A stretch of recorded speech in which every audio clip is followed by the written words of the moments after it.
tout début, notre père, il venait donc d'Italie, c'était un fils d'émigré. Et il avait 17 ans, il s'est fait naturaliser, il est parti à l'armée, il était prisonnier, il a fait 5 ans de camp pas de concentration, il travaillait dans une ferme. Enfin, il était prisonnier. À Stalag. Donc, alors, en revenant en 45, en mai 45, il a créé l'entreprise avec notre mère. L'entreprise a été créée à Musiège. Et après, avec le développement, on est resté jusqu'en les années 90 dans le secteur là-bas. Puis on a éclaté, on est venu ici où il y a un peu plus de travail. Et voilà. Je crois que depuis notre naissance, on a toujours été un peu dans l'entreprise. Parce qu'à 6 ans, ils nous emmenaient déjà sur les chantiers. On a toujours vécu là-dedans. C'était notre vie. Quand ils ont débuté, ils ont commencé avec 2 oncles, un cousin et un compagnon. Les 2 oncles, c'était les 2 frères de notre père. Nous avons repris les rênes de l'entreprise en 1975.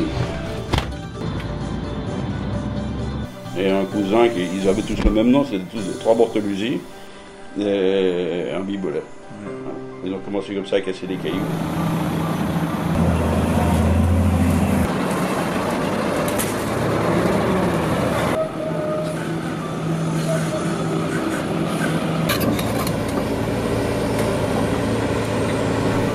Et les ouvriers, je me rappelle, ils étaient payés à tâche. C'est-à-dire qu'ils fournissaient un travail et le travail était rémunéré selon l'importance de la tâche qu'ils avaient faite.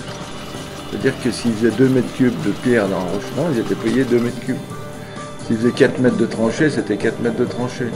Et toutes les fins de semaine, ils avaient leur salaire en liquide, bien sûr. Les temps ont bien changé.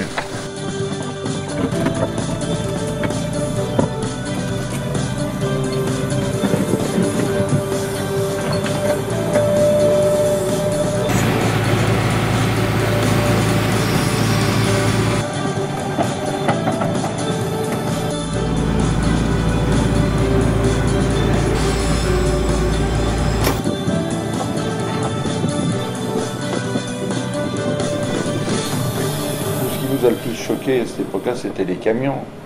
C'était des camions, ils n'avaient pas de benne.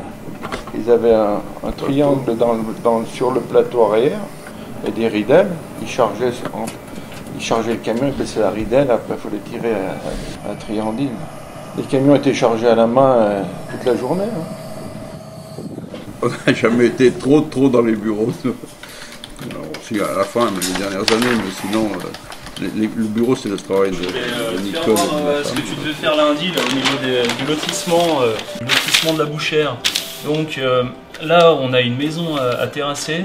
Je voulais te donner la cote, donc il y a moins 150. Donc alors sur les revêtements de surface, sur toute la zone, on est sur un enrobé plus une grave bitume. Il faudra voir pour les trottoirs si vous voulez pas mettre une espèce de résine ou juste une peinture dessus là, pour délimiter. Tiens, Pierrot le plan et puis... Bon allez, à lundi, bonne journée, salut. Bonne journée. Mon père était assez en avance sur son temps. Il a vite essayé de mécaniser, soit avec les pelles hydrauliques, la première Poquelin. C'est l'une des premières Poquelin qui était arrivée au Savoie, je crois que c'est la deuxième.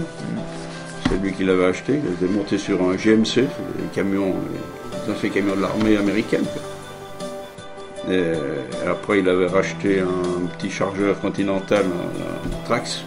Un Trax, c'est un truc à chenille. Oui, il allait travailler assez loin à cette époque-là, parce qu'il y avait très peu de matériel mécanisé. Je pense qu'il y a pas mal de routes encore qu'il a créées, qui restent encore, qui sont encore là.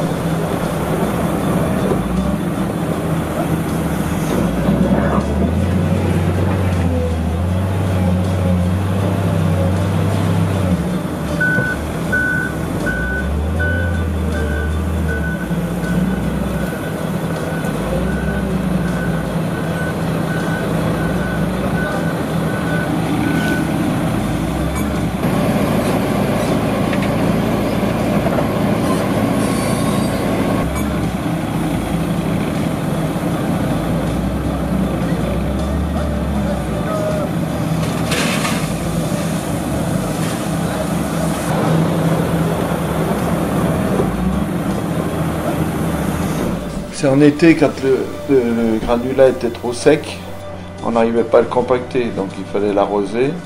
On mettait une citerne sur un camion et puis on ouvrait les vannes. On était chargé d'ouvrir les vannes. Ça nous a notre douche aussi. Donc ils minaient dans des carrières de calcaire. Après, ça passait plus ou moins au concasseur, ce qu'ils pouvaient. Après, c'était la masse et la massette pour calibrer manuellement. C'était pas bien antérieur à notre arrivée. Mais on a eu chargé les camions à la main quand même, au tout début. Le matin, ils partaient du dépôt jamais à vide. Il fallait charger le camion pour aller sur le chantier. 4 mètres cubes à 2 ou 3 à la main.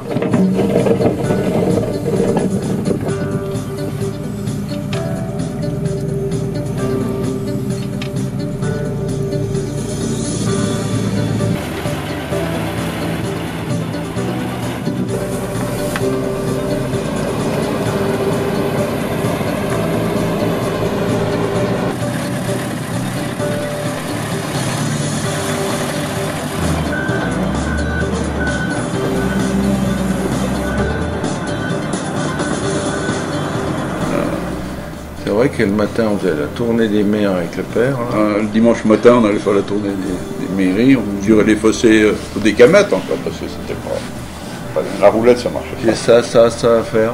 Tu me prends combien? Je vais t'y faire pourtant. Taper dans la main, tu commences dès que tu peux. Bon. Au début, c'était des soumissions, c'était même pas des appels d'offres. Soumission où on allait, donc si c'était une mairie ou une administration quelconque, on allait assister à l'ouverture des plis, donc à l'ouverture de la soumission. Et après ça passait à appel d'offres. Alors appel d'offres, après non, on n'a plus le droit d'assister. On ne peut pas dépendre nos billes, c'est pas possible. C'est resté comme ça. Déjà, le père nous a toujours appris que où on travaillait, on doit pouvoir retourner travailler. Donc c'est la base. Donc, ça veut dire que c'est un climat de confiance qui se crée entre clients, que ce soit administration, collectivité ou particulier. C'est tout.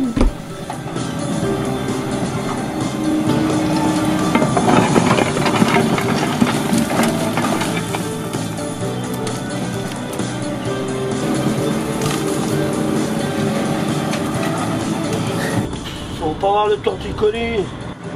C'est la 10e année que je suis chez eux.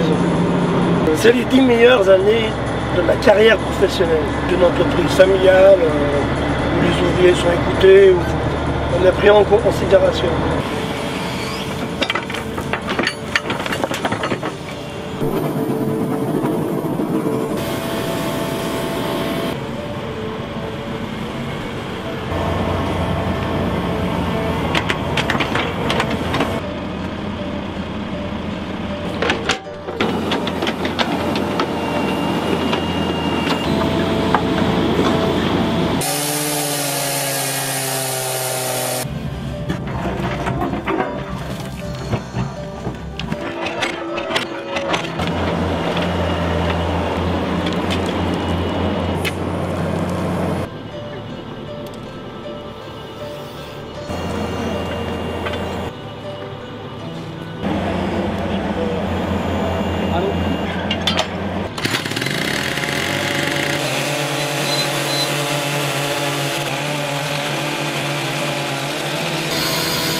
Je me rappelle, on était gamins.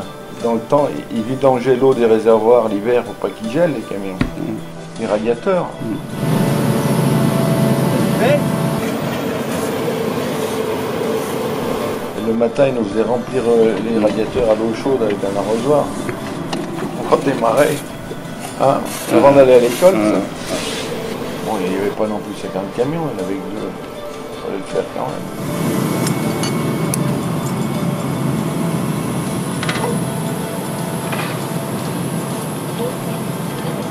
On va commencer par remercier nos épouses parce que bon, 46 ans de bons loyaux services. Et puis après, il y a tous les clients qu'il faut qu'on remercie. Vous voyez que sans eux, on ne serait rien. Administration, mairie, privé.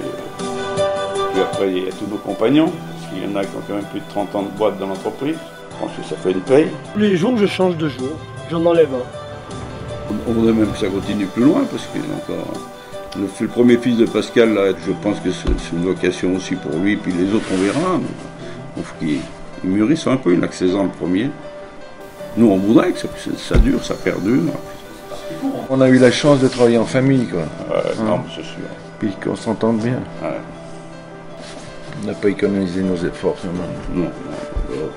Et on est quand même fiers que nos enfants aient repris. Ouais. Parce que c'est de plus en plus rare. Tous ensemble, toute la famille. Parce que les responsabilités qu'ils ont aujourd'hui, eh ben, il n'y a pas beaucoup qui veulent les prendre.